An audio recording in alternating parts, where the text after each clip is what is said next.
vida del libertador llega a su ocaso en el exilio. En su débil aliento se le escucha: los tres grandes majaderos de la humanidad.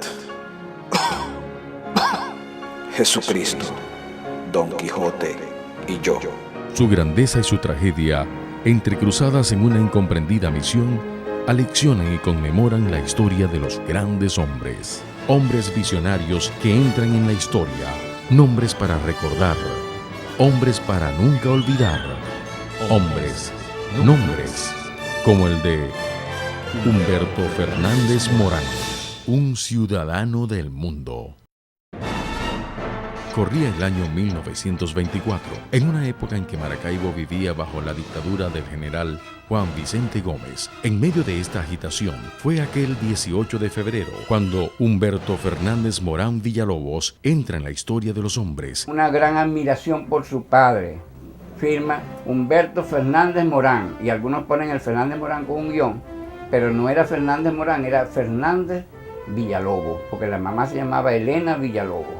Gracias a mi padre, a quien siempre recuerdo con cariño, lo mismo que a mi madre, y es uno de los principales motivos por los cuales yo quiero tanto a esta tierra, a Maracaibo. Sus estudios primarios debe abruptamente continuarlos en Curazao y en Nueva York, hasta que en 1936, tras la muerte del dictador, regresa para estudiar en el Colegio Alemán. Corría el año 1937. Humberto, con tan solo 13 años, es enviado por el padre a estudiar en el Liceo Monástico Militar de Alemania. Allí, su espíritu aprendió a luchar y su cuerpo a boxear. Practicó boxeo. Cuenta Mato Romero que una vez él recién llegado a Maracaibo, una persona en la oficina de correo como que respetó a una señora y entonces se metió y no sé qué, y el hombre le tiró un golpe y entonces él le metió un solo golpe y lo noqueó. A sus 15 años, Humberto ingresa a la Universidad de Múnich para estudiar medicina. Es el año de la Segunda Gran Guerra. En 1944, 6 días antes del día D, Humberto Fernández Morán, desde un sótano y bajo bombardeo aéreo, se gradúa como doctor en medicina con la distinción summa cum laude. Se graduó en una universidad que nunca interrumpió las clases ni por la guerra. Universidad bombardeada, el rector de luto porque se le habían muerto muchos familiares en la guerra. Y aún así se graduó y al mismo tiempo estudió física y matemática. De regreso a su patria, revalida su título de médico cirujano en la Universidad Central de Venezuela. El doctor Marcel Granier padre, que era un gran científico y fue del jurado, dice que es el examen de reválida más brillante que se ha presentado en toda la historia de la Universidad Central de Venezuela. Corría el año 1946. En su patria, pasa por Maracaibo y trabaja en el hospital psiquiátrico, pero su espíritu inquieto le pide más. Un encuentro casual con Albert Einstein en la Universidad de Princeton marcará su vida. Tiene 22 años.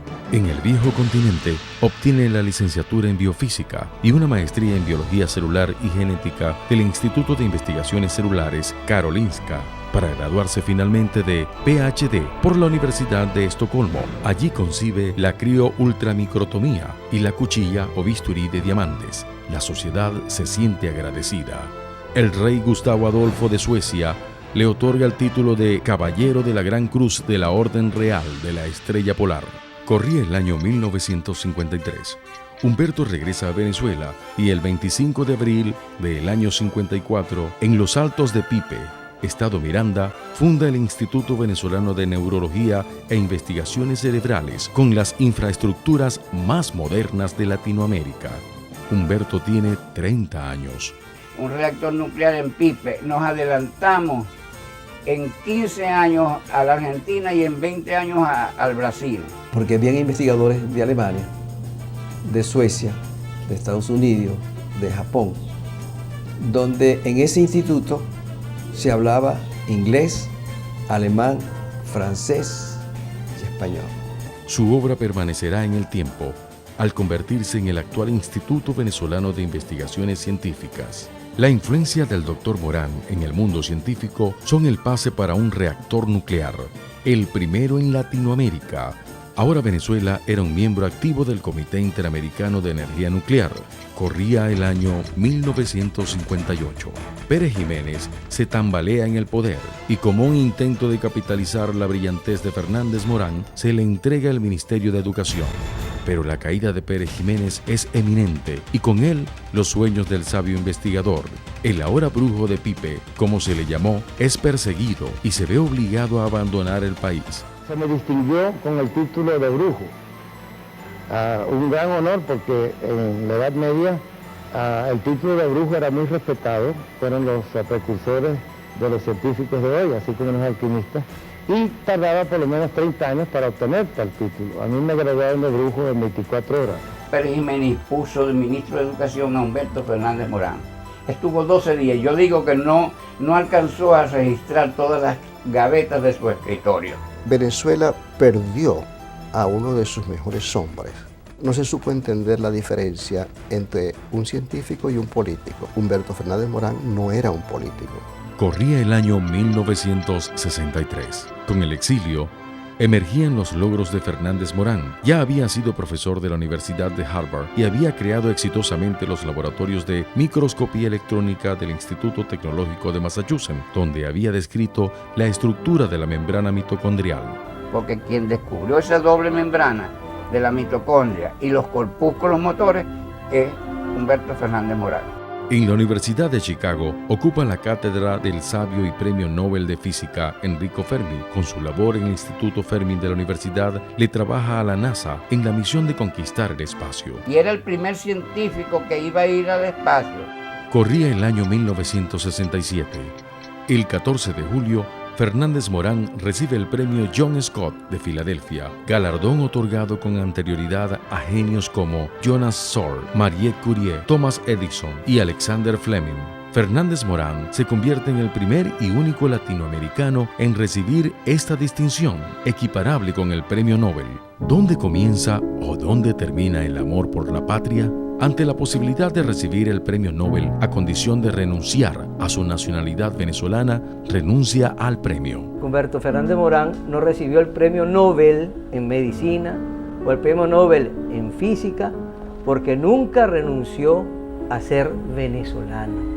Pasó su vida tras la idea de crear un complejo politécnico de avanzada. No fue escuchado. Propone proyectos para la Universidad del Zulia y de los Andes. No lo apoyaron. Cuando Fernández Morán propuso traer al país los dos primeros microscopios electrónicos Siemens, nadie sabía lo que era eso.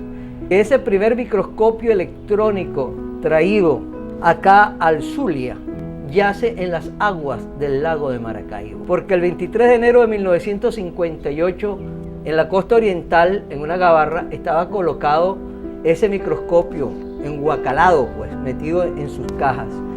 Y el capitán que lo traía, como una forma, una manera, un modo de rechazar al gobierno de Pérez Jiménez, lo echó por la borda. Quería un instituto de investigaciones acá en Perijá, para investigaciones en astrofísica. Quería igualmente unas instituciones para el área de San Cristóbal. Quería otros institutos para el oriente de Venezuela. Quería regionalizar la ciencia en Venezuela. Quería para Venezuela que fuera Venezuela el país de plataforma científica de Latinoamérica. Corría el año 1999. Tras una vida de luchas épicas y agobiantes, la muerte lo empuja a la eternidad, rompiendo con la historia de los hombres un triste 17 de marzo en Estocolmo y con el deseo de regresar algún día a su amada Venezuela. La dictadura de la ingratitud es letal.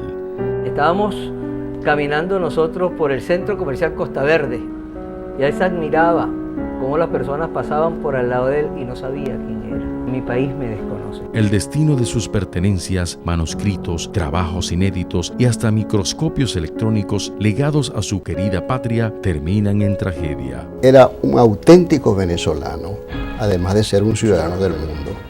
La sólida formación científica y humanística lo encumbran como grande entre los grandes y ciudadano del mundo. Romántico, soñador, visionario, incomprendido, luchador, sabio y amigo.